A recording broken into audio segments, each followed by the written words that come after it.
is that if the Reynolds number is large, then the boundary layer thickness is small. Why it happens so? If you have a high-speed flow, the inertial effects are dominating significantly as compared to viscous effects. And therefore, the viscous effects are not able to penetrate deeper and deeper, and the far stream condition or free stream condition is reached at a distance which is very much close to the solid boundary. While physically this is quite clear and explainable, one of the important points that is missing in this analysis is what is the value of this constant that will convert this scaling expression to an equality expression. To get into that, we will next look into the solution of the boundary layer equation. So there are different methods of solving the boundary layer equation. We'll start with something which is known as the similarity solution.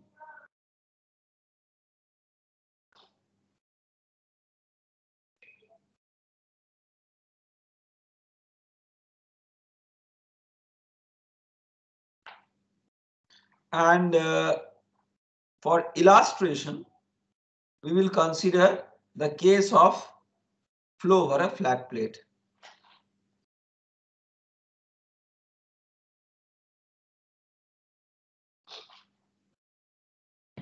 So this is the case that we are going to talk about here.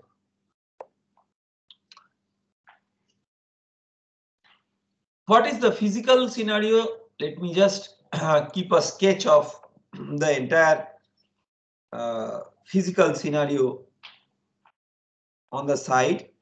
So you have the boundary layer growing over the flat plate like this, and if you are drawing velocity profiles, the velocity profiles at different sections, so you will have the u infinity almost reaching at the edge of the boundary layer, what we call as 99% of u infinity, and then the velocity is not changing much further. So clearly, if you plot a velocity profile, say u versus y, that is what is plotted here. So here we are plotting y, and here we are, or the other way. Here we are plotting u, and here we are plotting y. So if we plot u versus y in this way, you will clearly see that there is a difference between what we get at these sections. It is quite clear. Therefore, apparently there is no universal way of representing the velocity. At different x, you will have different u versus y. That is quite clear from this physical or experimental picture. But what one can possibly do is non-dimensionalize u with respect to u infinity and non-dimensionalize y with delta. Such a non-dimensionalization puts a restriction to the relevant normalized parameters between 0 and 1. That means this u by u infinity will be constrained between 0 and 1, no matter whether we are talking about section x1 or section x2 or any other section. And y by delta, because maximum value of y is delta, but delta is local. That means this is the delta 1, this is the delta 2. But y by delta is always between 0 and 1. So in that way, if you make a plot of this, very interestingly, what Blasius found, that Blasius, again a very famous fluid dynamics researcher, what he found is that now if you normalize this, all these graphs will converge to a single graph. That means at y by delta equal to 0, u by u infinity equal to 0, and at y by delta equal to 1, u by u infinity equal to 1. So in that way, all the different cases converge to a single function, or we can observe that u by u infinity is a single valued function of y by delta. Okay, and we know that delta is a function of x, right? This is quite clear. So what it summarily means that if we normalize u with respect to u infinity, we can try to represent the entire physics in terms of a function of a single variable eta, which will be scaling with y by delta. It could be y by delta into some constant, but it should be scaling with y by delta. And because y by delta is since delta is a function of x, so this could be written as y into a function of x, where this gx scales with 1 by delta x. So in that way, it is just like a similarity variable. We have seen similarity transformation earlier when we talked about the Stokes first problem. So here again, the Stokes first problem is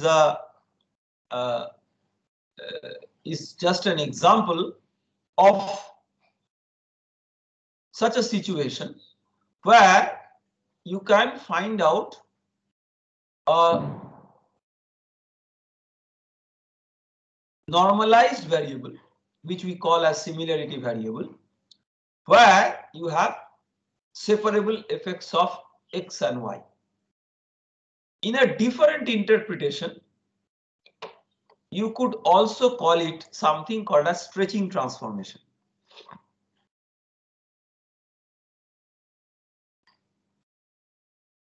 Why this stretching transformation is important and what it does, as I told you that we are magnifying this figure, but if for a high speed flow, this region itself is very small. So there is a tendency that you may altogether ignore what is happening inside the boundary layer and imagine that outside boundary layer is, because that is the larger part of the domain, that is what is influencing the problem. But the very important and crucial effect of the boundary layer, no matter how thin it is the propagation of viscous action through that. And therefore, to make a proper analysis of that,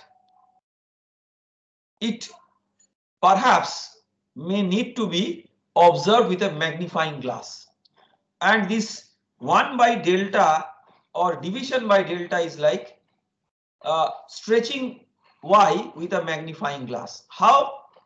See, y itself, the y coordinate within the boundary layer is, within a very short span. Maybe if the domain is over, say, kilometers in a, I would imagine atmospheric flow, then delta could be maybe millimeters. So it is very small, but within the boundary layer, if you normalize y with respect to delta, that is always lying between 0 and 1. And therefore, a very small y is stretched up to a limit so that with a magnifying glass you can observe it. So that is the physical implication of this.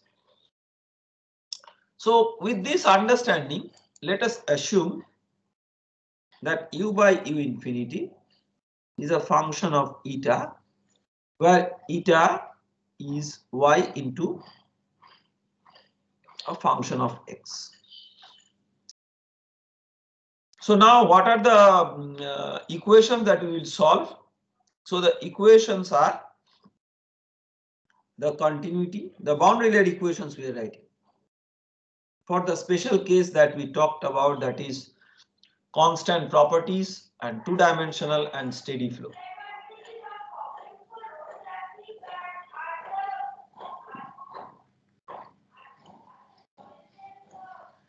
Remember, there is no pressure gradient because we are talking about flow over a flat plate.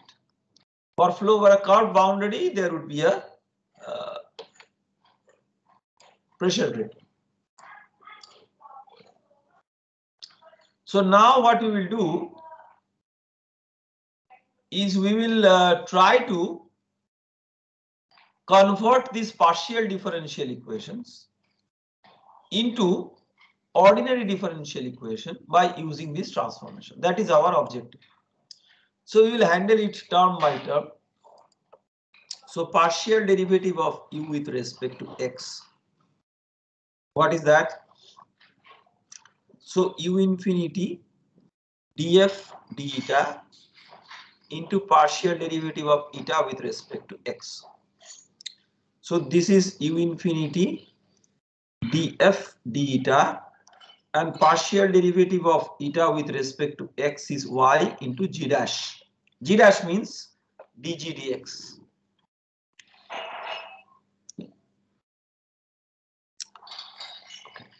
Now what we require in this term is not just this one, but this multiplied with u. So that is what we are writing. So u is u infinity into f. So that will make it u infinity square f df d eta y into g dash. So this is one term. We will also require a partial derivative of u with respect to y. So u infinity df d eta into partial derivative of eta with respect to y. Again the chain rule. So u infinity df d eta and partial derivative of eta with respect to y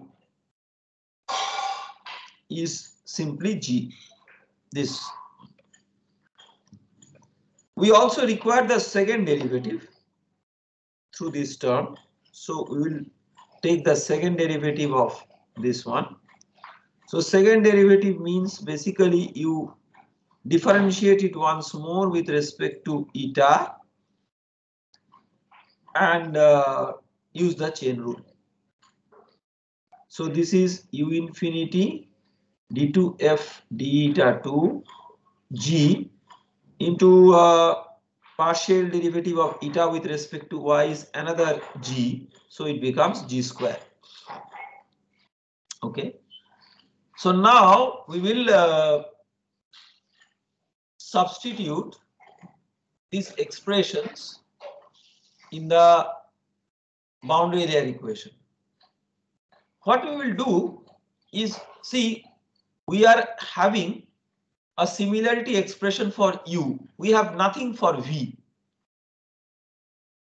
Since we have nothing for v, we do not want v to be there in our equations, and we will try to eliminate v in the process. So to do that, we can write from the momentum equation that v, this equation, is nu d2u, this dou to u dou y2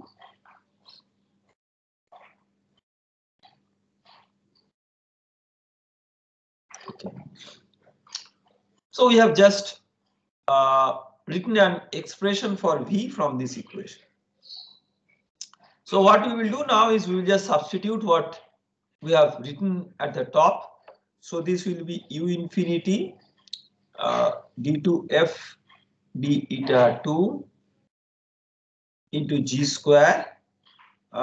This should be multiplied by nu minus U infinity into f is this is small u, and again you have U infinity into d2f d eta 2 into g square. So U infinity square d2f d eta 2 into g square divided by, sorry, I have written the wrong term here, so just clean it up and write the proper one. So u into this partial derivative of u with respect to x. So U infinity square f, then df d eta, just a minute, df d eta, this one, into y into g dash.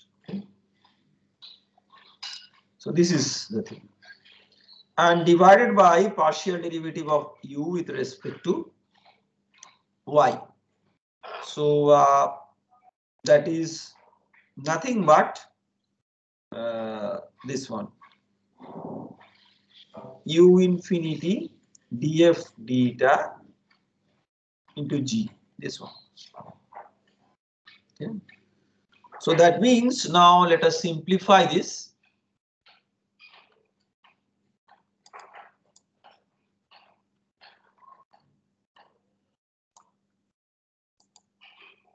So you will have V equal to, let us try to see what cancels here. So first of all, this U infinity and this U infinity, they will cancel. One of the G's will cancel. So nu G or nu d2f d eta 2 into G divided by df d. This is the first term. And second term, again U infinity, one of the U infinities will cancel. G will not cancel, but df d eta will cancel. So we will have U infinity f y g dash by g. This will come from the second term. So what we will do is we will differentiate this partially with respect to y. Why? Recall that from the continuity equation, we have this equal to 0 or incompressibility constraint, whatever.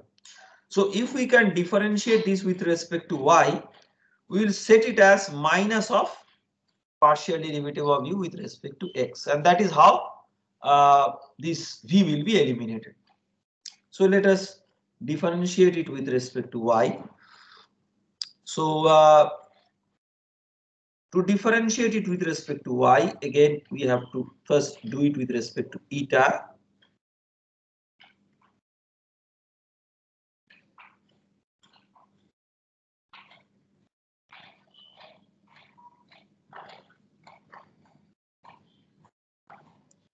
Now, if you see,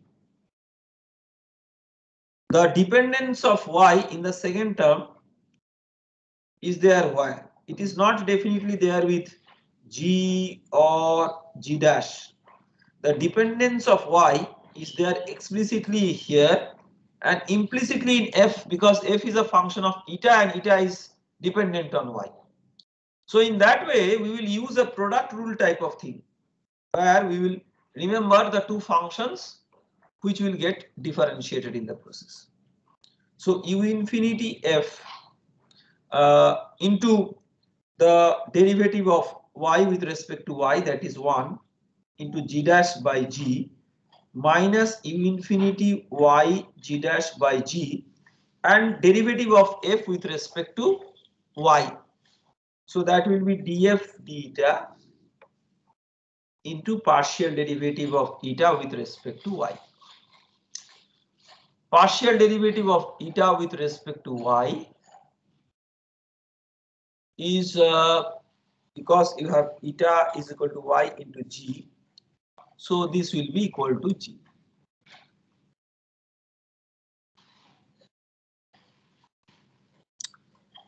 So in that way, you will see that now this g that we are getting here and the g at the denominator, they are getting cancelled.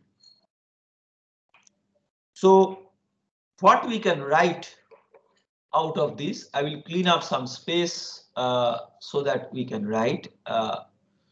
This we will not require anymore for our calculations. So I will clean up this space and write that partial derivative of v with respect to y, just from the last expression that we were working on.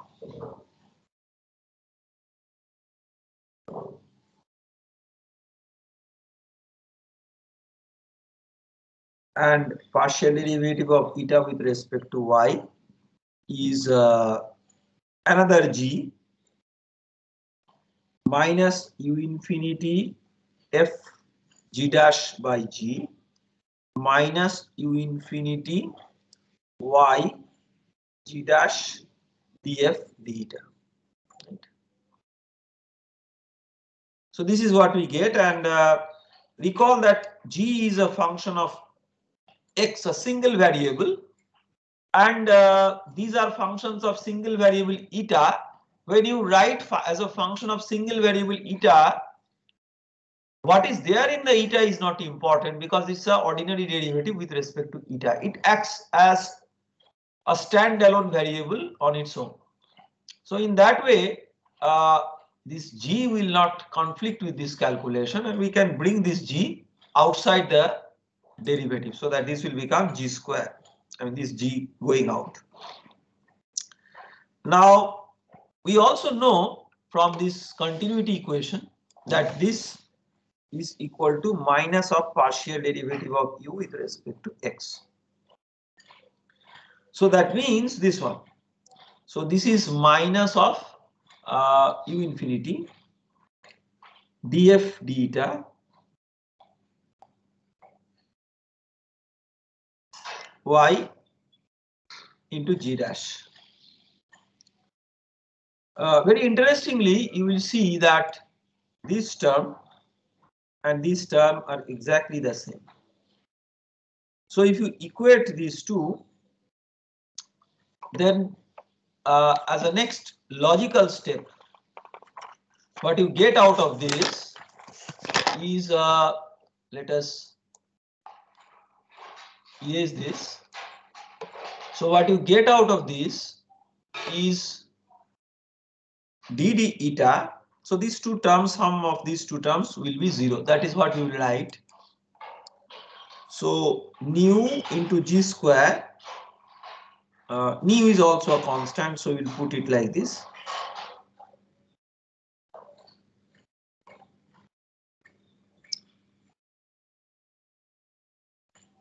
Is equal to u infinity f g dash by g. Just collecting these two terms. Other terms are cancelling. In that way, we will make a separation of variables. So we'll separate this function of eta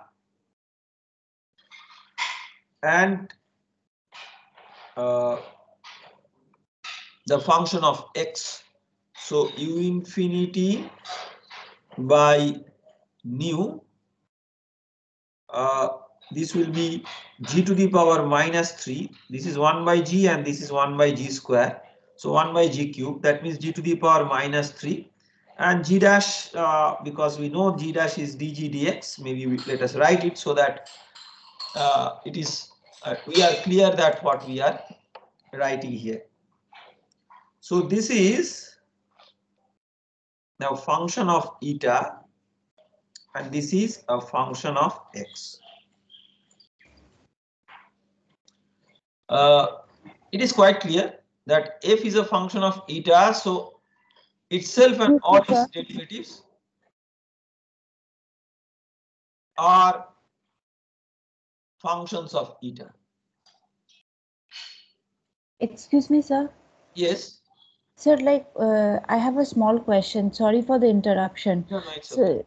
sir, like where did you get nu g squared dd eta, like the line before the last line? So this one you mean? Yeah. Okay. So you look at this equation. So you have this term plus this term minus this equal to this, and these two will cancel. So Okay. this minus this equal to 0. Okay, okay, sir. Okay. So now what we will do is because this is a function of eta and this is a function of x, that means each is equal to a constant. We have seen earlier that these are two different single variable functions and they are equal. That means that variable is not there anymore, that independent variable. That means each is equal to constant. So let us say that this is equal to c, this constant equal to c. So what we will do is that now, just like for the Stokes first problem, what we did, a very similar thing we will do here, but here the solution is a bit more challenging, and why I will talk about that. So u infinity into g to the power minus 3 dg dx is equal to this c. The last equation I am just writing again. So g to the power minus 3 dg is equal to c nu by u infinity dx. So if you now integrate it, it will be g to the power minus 2 by minus 2 is equal to c nu by u infinity x plus say c1. Now how to get c1? So recall that just from our physical understanding, g was scaling with 1 by delta, right? This is completely from the physical understanding of the problem. So at x equal to 0, what is x equal to 0? Let me just draw the diagram again so that it will be clear to you. So x equal to 0 is this one, and this is a very mathematically a very delicate location, because technically the boundary layer has not grown at x equal to 0. It is the edge of the plate where the fluid suddenly feels a change, and the fluid adapts to the change when it goes further. So this x equal to 0 is a point of singularity. From u infinity, the fluid is suddenly feeling this change. So in that way, technically the boundary layer theory is valid for a domain which is beyond x equal to 0 plus. That means little bit greater than 0, not exactly at x equal to 0. But for all practical purposes, we can say that as x tends to 0, whether 0 plus or not is not so important for this mathematical exercise, that as x tends to 0, you have delta tends to 0, right? That means g tends to infinity, because g is scaling with 1 by delta. That is quite clear. And that will mean c1 equal to 0. So from here, we will get, let me clean up further space up to maybe this.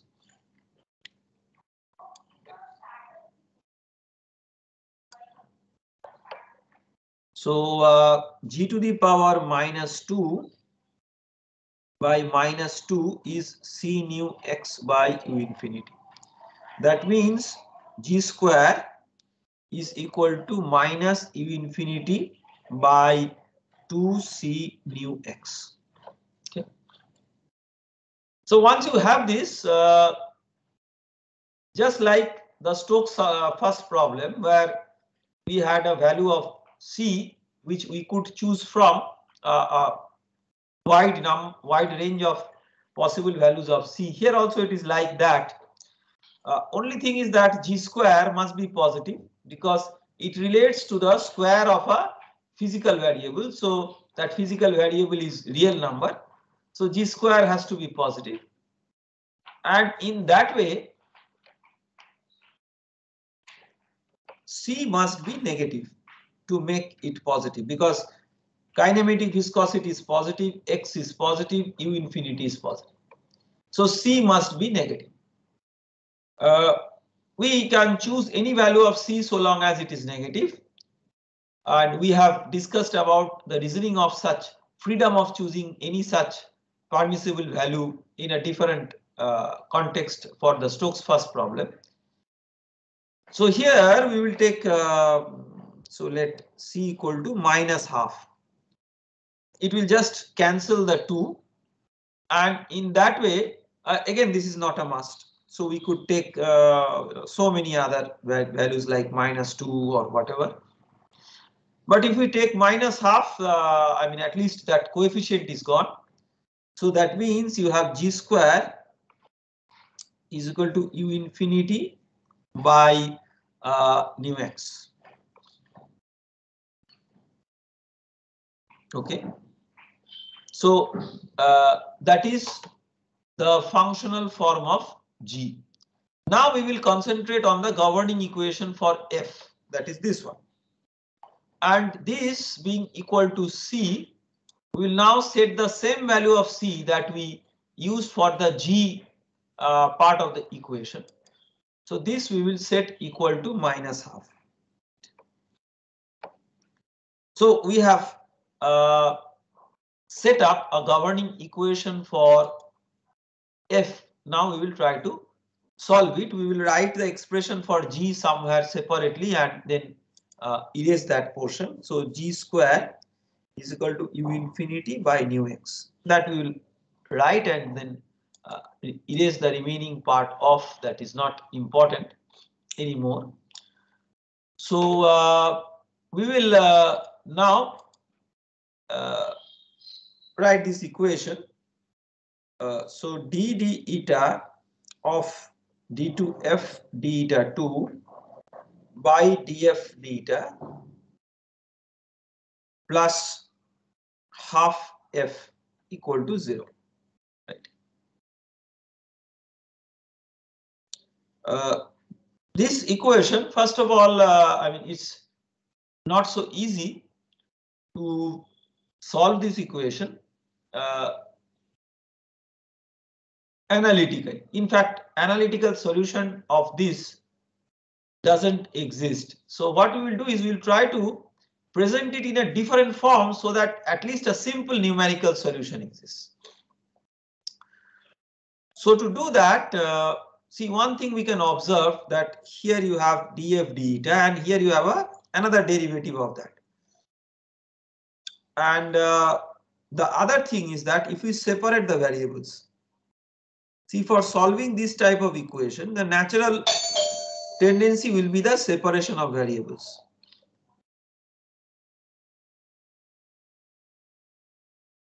Okay. So what we can do is simply, just so that the separation of variable works, we will call it say d of capital F. Just introduce a new variable capital F.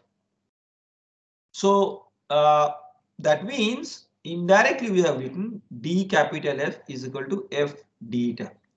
So that means small f is equal to df d eta. So this is a new variable we are introducing through this definition.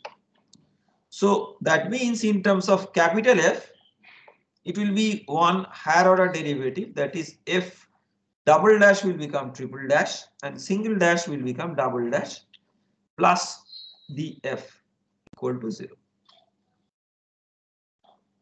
Half is there, right? Half. Now, when we integrate this, what we will get? F triple dash plus f double dash plus half f is equal to a constant, right? Let us say we have used C1, maybe C2. So how do you get the value of C1, C2? We have to appeal to the physics of the problem. That is, what is capital F in a physical sense? What is small f in a physical sense? Small f is related to u, right? Recall the definition, u by u infinity is equal to small f. So capital F is the derivative of small f, or rather small f is the derivative of capital F with respect to some variable. We know that u can be expressed as derivative of a stream function, right? So u is related to small f. Therefore, this could be related to capital F because y can be written in terms of eta.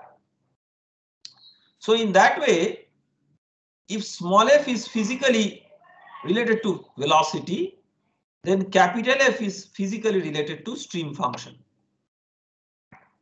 So let us make a note of this here. Now, this physical analogy is very important to give a boundary condition. So small f related to stream function. Sorry, capital F. So now what we can infer from here is that when capital F, say let us imagine at the wall, what is the value of capital F at the wall?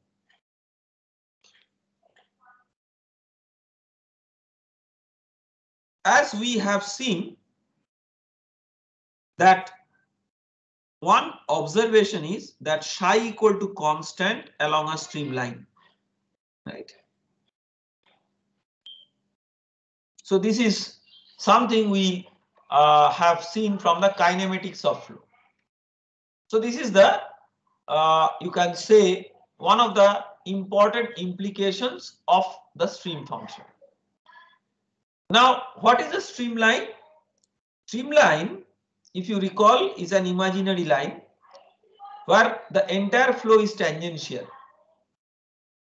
And therefore, there cannot be any flow across the streamline. In that way, what we can infer here is that if you have a streamline like this, you can construct velocity vectors all tangent but no flow in the normal direction. So in that way, if you have flow past a flat plate, the surface of the flat plate or flow past a curved boundary, the surface or boundary of the object across which the flow is taking place, that is itself a streamline. Why? Because there is no chance that there is a flow normal to that direction, either way, into or out. That is not possible because of no penetration. So that means if there is slip, there could be only tangential velocity, and no slip means no tangential velocity. So slip could be possible. We will see later. Perhaps those of you who will be taking up the microfluidics course, we will see that slip may be possible, but no penetration is a much more strict condition that cannot be violated until and unless there is a hole at the wall of the solid boundary. Summarily, what it means is that the solid boundary will have no normal component of velocity at any location. If it at all has a velocity of flow over it, it will be only tangential. Therefore, the solid boundary is like a streamline. So solid boundary is a streamline, right? So that means because psi is constant along a streamline, so psi is constant along a solid boundary. Therefore, capital F, which is representing psi, that should be constant on the solid boundary. That is the logic that I wanted to set up, and that is why I tried to give this all background explanation. So that means at y equal to 0, that is the flat plate, at the surface of the flat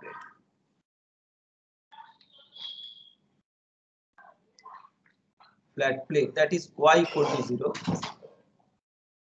you should have F equal to constant. But that constant is arbitrary, right? The stream function, that constant is not important. Why?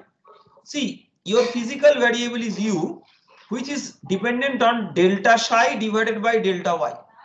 Therefore, it's the difference in psi that matters, not the absolute value. So you can take any reference. Normally, the solid boundary reference we take as 0. It's just a custom. Instead of 0, you could take 1, 3, 4, 5, whatever. But that constant doesn't matter. The relative change is what you are talking about. So just for ease of calculation, we normally take the reference value of the stream function on the surface of a solid boundary equal to 0. So that means that we are taking F equal to 0 at the flat plate. Now the matter is that, well, F is 0, but what is this one? Because otherwise you will not be able to find out the constant C2. So to do that, let us write the physical the boundary layer equation in terms of the physical variables.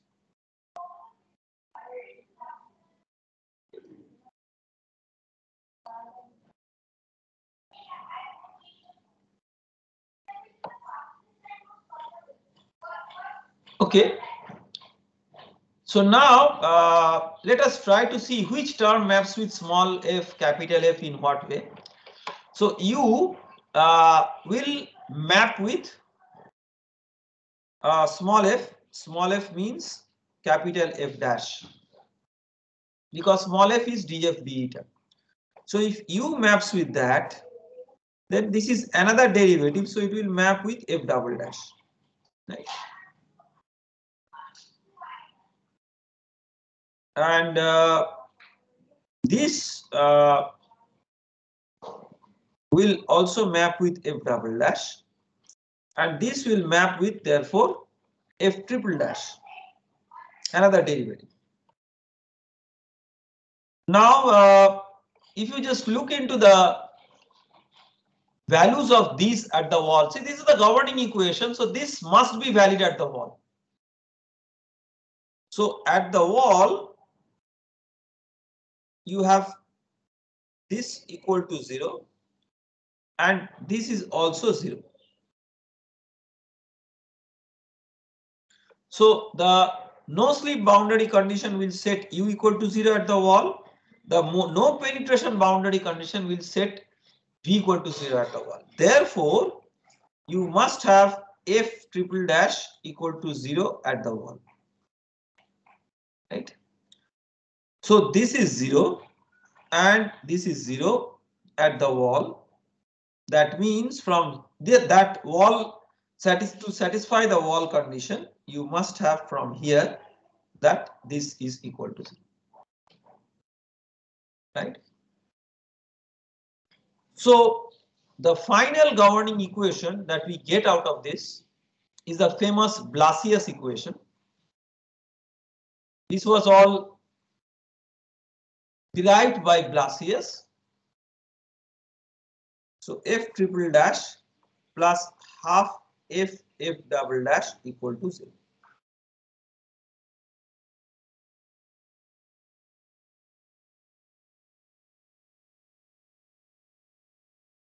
So this is the Blasius equation. Okay. It's not so easy to solve the Blasius equation analytically because it's a nonlinear equation. You see the product of this F and F double dash, that makes it nonlinear. And this nonlinearity comes from the inertia effect that is important for the boundary layer equations. That is essentially I would stress upon this term, that is creating this nonlinear effect. But this equation can be solved very elegantly by simple numerical techniques. But we have to understand the boundary conditions. So to do that, what we will do is we'll just write the boundary conditions here. So one of the boundary conditions we have just now discussed, but I will just write it, the boundary conditions at eta equal to 0 or eta tends to 0, whatever you call. If equal to 0 you do not want to write, but all the same, because we will use eta equal to 0 for the calculations, but technically tends to 0. What is the value of f? This is the stream function equal to 0. The value of f dash, that is the u velocity, that is also 0, right? And at eta tends to infinity, see, u by u infinity is equal to small f, that is equal to capital F dash. So at eta tends to infinity, u must be equal to u infinity. That means f dash equal to 1. So we have a third order equation, and we have these three conditions that makes this equation solvable. Now, what are the ways of solving this? There are different ways. One of the very interesting methods, see, the method that I am going to talk about now is not the method that Blasius used for his calculations for the solution. But what is interesting here is that Blasius in his era used, what he did is he used a power series expansion of these parameters and then tried to solve. But in the modern era, where you have the capability of using computers for numerical solution, you will be in a position to solve this with more accuracy, but again it has been quite close to what Blasius in such age where computer driven numerical calculation was not common, he could come up with a solution which was quite accurate. But I will tell you that how to do that in a, say, modern era. So if you imagine now that this is a third order differential equation, so you could convert it to an initial value problem. See, initial value problem is what? So differential equations, broadly you have heard about initial value problem and boundary value problem. Initial value problem is what? That as if for a time dependent problem you have initial condition at time equal to 0 and you are solving the problem. Like if you have a physical idea of what it is, the mathematical definition is much more involved. Now, physically, time is an example where this initial value problem, may be physically relevant, but it is not always time. If you have a marching type of problem, that means you have the value at the initial point, and based on that you can march. That means for time dependent some problem, at time equal to 0 you have something, then you march in the forward direction of time. You do not really get back to the backward direction of time. So this is called as a time marching problem. But very interestingly, you can also have space marching. That is, you march along space, and boundary layer is one such example where you have space marching possible. Why? That is just like a one-way coordinate or time-like coordinate. You march along x and the boundary layer is growing. So it's a one-way coordinate. So physically this could be represented like an initial value problem. Mathematically the challenge is that at eta equal to 0, to make it an initial value problem, your highest order derivative is third order. So at least up to second order you must know the value. So you know f equal to 0, f dash equal to 0 for sure, but f double dash you do not know.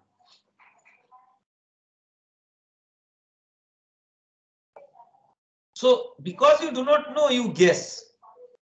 So by guessing this f double dash, you are converting this problem to a complete initial value problem, because these three are the initial conditions based on which you can march ahead and get value of f at all subsequent values of eta. So how do you do that?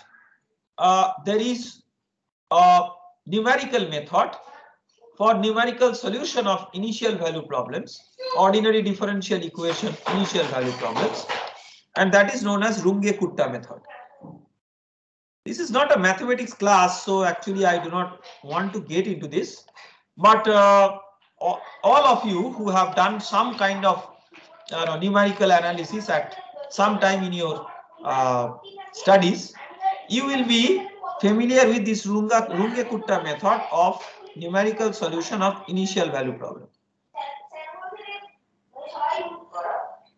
So numerical solution of initial value problem.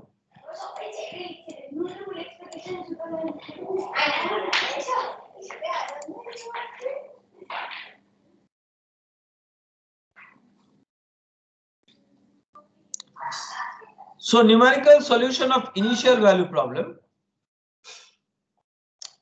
is a very straightforward chapter.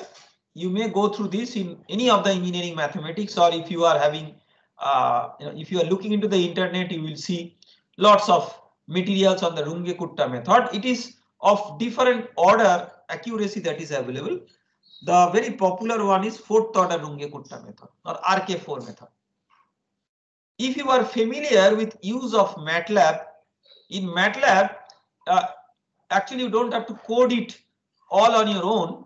There are functions, built-in functions, ODE23, ODE45, right, like that, which are built-in functions to use the Runge-Kutta method directly and then give you a solution. Now the challenge is that, well, you get a solution, but what is the guarantee that the solution will satisfy this boundary condition? That is f dash equal to 1 at eta tends to infinity. And as I meant that infinity doesn't mean literal infinity. Infinity means outside the boundary there. So after some eta, how do you know what is infinity? You will see that f will not vary further. So f will become like an asymptote, and then that is what is your infinity. But how do you ascertain, or how do you ensure that f will be 1? Because that is not the condition that you could impose with initial value problem. Initial value problem, you could impose the condition only at eta equal to 0. So what you do is you use something called as shooting method. So what is this shooting method? It is the name of the method has originated from the rifle shooting. So just let me write it and I will explain what it is. Shooting method. So you have started with eta equal to 0.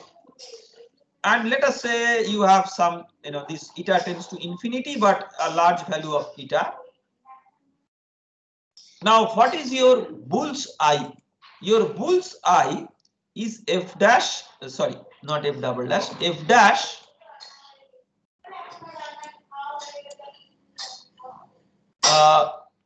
f dash equal to 1 at that. Now, when you start with these initial conditions, with this guess, because your guess is not correct until and unless somebody has told you the answer, your guess will never be correct. So instead of hitting bullseye, so that means with the guess, if you could calculate f, you could also differentiate it with respect to eta, get f dash, and find a value of f dash at this outside the boundary layer, the asymptotic f dash, and it will not be 1. It will be either on this side of 1 or this side of 1. That means because of this guess, you are likely to miss the bull's eye. You are not able to hit the bull's eye. But all of us learn from mistakes.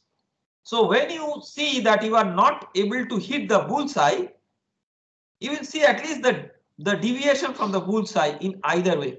And then what you can do is you can iteratively update this guess.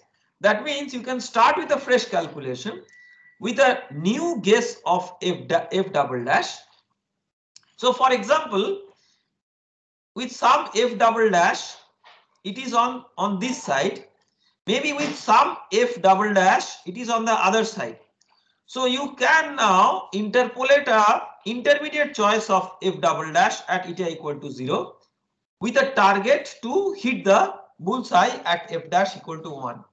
In this way, by a systematic trial via this shooting method, again you will see this in the numerical analysis book and chapters, with only a few iterations it is possible by refining the guess of f double dash at the wall to hit the bullseye, that is satisfy this boundary condition. And then you say that your solution has converged. It has satisfied this what you call as the Blasius equation with its solutions, with its boundary conditions.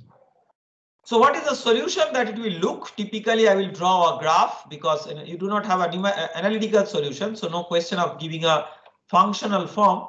But if you draw a graph of this is how it will look. So you have u by u infinity along this axis, and this is eta. So typically, I mean, if you draw the graph of u by u infinity versus eta, so remember, eta is not exactly y by delta. It will scale with y by delta. Therefore, now we are not drawing a graph between confined between, say, u by u infinity is of course limited by 1, but eta is not limited by 1 because eta is not literally y by delta. It scales with y by delta. In fact, if you make a graph like this, you will see that this will asymptotically reach 1 at some value of eta, which is around 5. So eta is y into gx, right? So and gx is u infinity square root of u infinity by nu x. So at what value u by u infinity tends to 1? That is nothing but y equal to delta. So you can say that delta into u infinity by nu x, that is what is this limiting eta, is roughly equal to 5. And from here, just reordering. So if you write delta by x, it will simply be 5 into this Reynolds number to the power minus half. Reynolds number based on that local x instead of L, we are using a local x here. So we see that after a lot of toil, the order of magnitude analysis, which would give us delta by x, is of the order of Reynolds number to the power minus half. The Blasius calculation tells us the constant that comes as a prefix, which is approximately 5. This is not exactly 5, but approximately 5, the numerical thing. So let us stop here today. And the only thing that I want to discuss is that, as I told that tomorrow I would like to have this additional class to complete the this syllabus, which may at the most take 2 hours. It will actually take less than 2 hours to complete whatever remaining is there for the boundary layer theory. So what is your preferred time? Again, I would like to hear from one of the senior BTech students and dual degree MTech as well as the master MTech students and PhD students. So it seems that tomorrow is possibly an official institute holiday. I have not checked, but possibly yes. So given that, you can quickly look into the list of holidays as available in the iitkgp.ac.in website. So let me just quickly look into that. Possibly tomorrow is an institute holiday. Let us just check it once.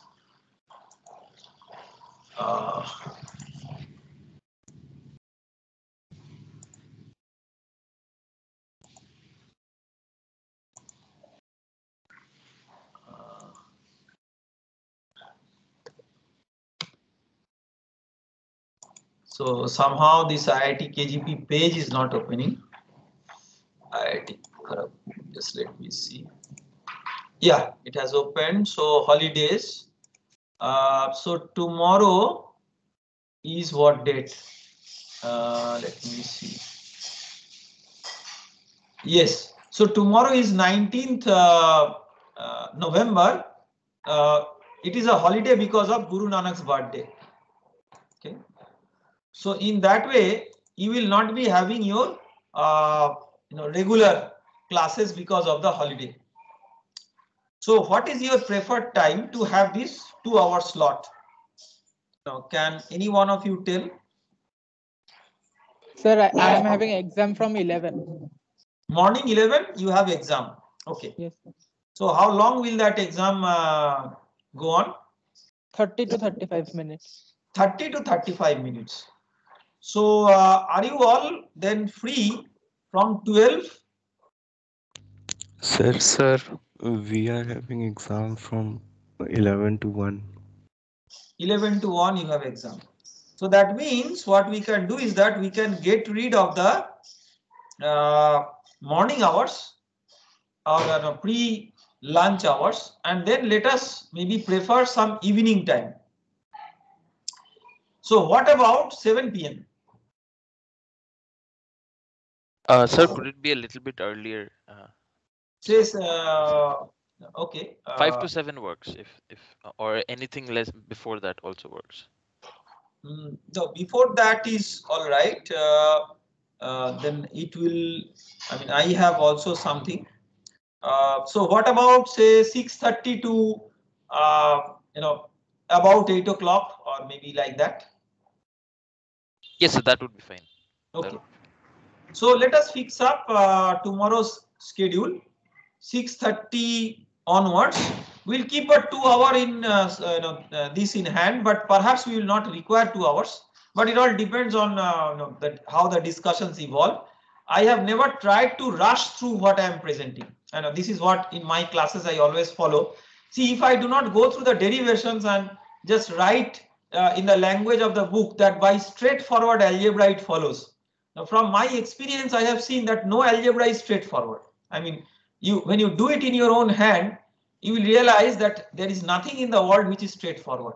There is always something or the other which will deviate you from exactly what you could target to do. And therefore, to me, nothing is straightforward, nothing is obvious, and I want to take my own time to do it in a pace where I move along with what I am telling and what I am doing, rather than just copying the final result from somewhere. So in that way, sometimes the discussion may be a bit dragged, but in the way I do not think that it will be more than this. I would imagine more than 2 hours, but 1.5 is